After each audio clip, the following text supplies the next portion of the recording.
flop shot, kind of this mysterious, only the good players hit shot. Not true. It's not something to be too afraid of. It's only scary if you're trying to attempt the flop shot wrong way, in a wrong way. If you're just trying to create more loft or changing your ball position, you start messing up contact, and that makes you hit fat shots and thin shots. You skull it over, you flub it into the bunker. You should be doing your normal motion, normal ball position, normal golf swing or pitch motion, but with an open face, and then the ball shoots higher, shorter, and a little bit more to the right. So if I was going to go to the 50 marker and just hit a normal pitch, this is the motion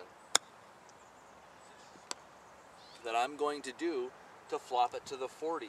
All I do is open the face, pretend I'm going to hit to the 50 again, make the exact same motion, and the ball ends up going higher, shorter, and a little bit to the right. I get this question all the time. When to chip, when to pitch. Here I am at 30 yards. We'll go to the front pin. It's about 32 yards because this is measured to the, it's about 35 yards measured to the front edge.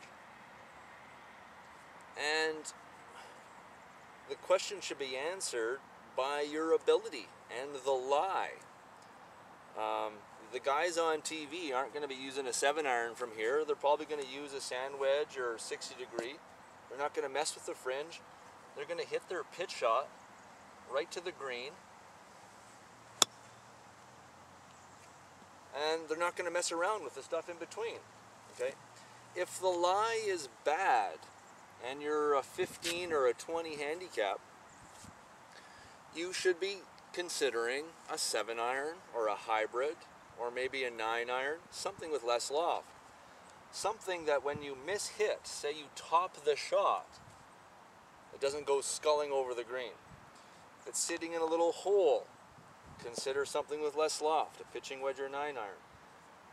It's been pretty dry lately, so on lies where your ball is sitting on hard pan, really short brown grass, it's very hard to hit a club with lots of bounce, like a sand wedge or lob wedge.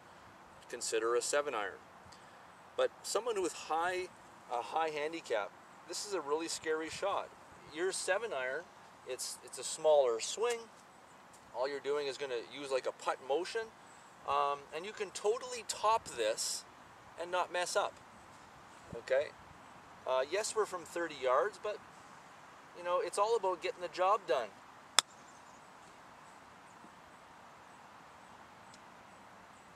Seven-iron's not as close as my 60, but it wasn't going to be as far as a miss. If I missed my 60, the 7-iron is going to miss better. My 60 could chunk right here. My 60 could skull over the green.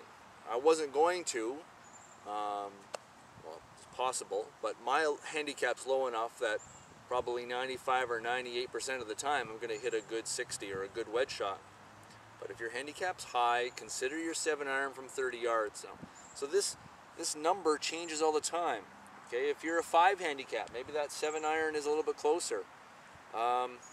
If you shoot 120 and you're a 30 or 50 or 30 or 35 handicap, you might be using a 7-iron from 40 yards, chipping it all the way up, just trying to get the job done. Make sure your misses are small.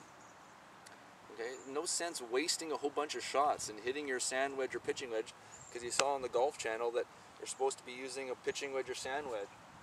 Okay, use whatever you need to do to get the job done. Just another attempt at trying to sell you the idea of Pelz's clock system when learning the short game. I teach a lot of people the 9 o'clock swing. 9 o'clock swing is where your backswing, your arms go to about parallel to the ground, so like 9 o'clock on a clock to a full swing or to a full finish without creating torque, just kind of soft arms and just learning that motion. It's such a good system, just like the rest of our golf clubs. With my one full swing, my 64, goes 75, my 60 goes 85, my 56 goes 100, my 52 goes 115. With one swing, I've got 4 different yardages because, well, I've got different yardage for each club. You know, that's what golf's about. That's why we have different lofts and lengths and clubs, so you have one swing and hit different yardages. You just put a different club in your hand.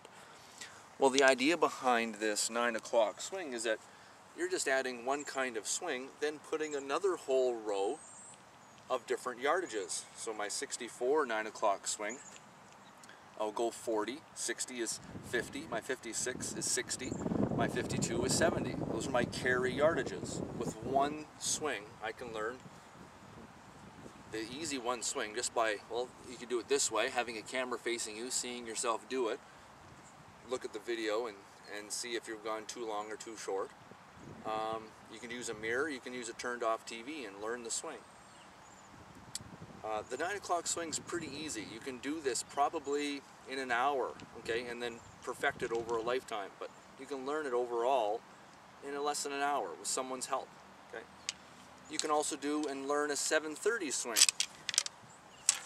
7:30 swing is not when the arms go to 9 o'clock, but when the arms go to like a 7:30 position on the clock to a full swing. So you swing back, full finish, no arm torque, no body torque, just kind of soft or dead hands, okay? Same thing with my numbers. My 64 9 o'clock swing goes about, it's pretty short, it usually goes about 15. My 60 is 30, my 56 is 40, and my 52 is 50, okay? So with 4 clubs, I can have 12 different yardages. So my shortest club is 75 yards, my 64, but inside 75 yards, I've got another 8 yardages, where most people inside their shortest club, whatever that may be, maybe it's a sand wedge, maybe it's a 60, inside that shortest club, everything's a guess. I'm a feel player. I'm just trying to guess how far to hit it. Well, you do need to develop that. And as a kid, that's all I did. Okay? You do need that. But guess how strong it can be if you can just rely on a certain system. Learn a motion. It's easier to learn the motion than try to develop feel. Okay? You need both, but I'm just trying to sell you that inside my shortest club, I've got 8 yardages that I can go to for flying or carry distance. And everyone else that's not on that system has to guess.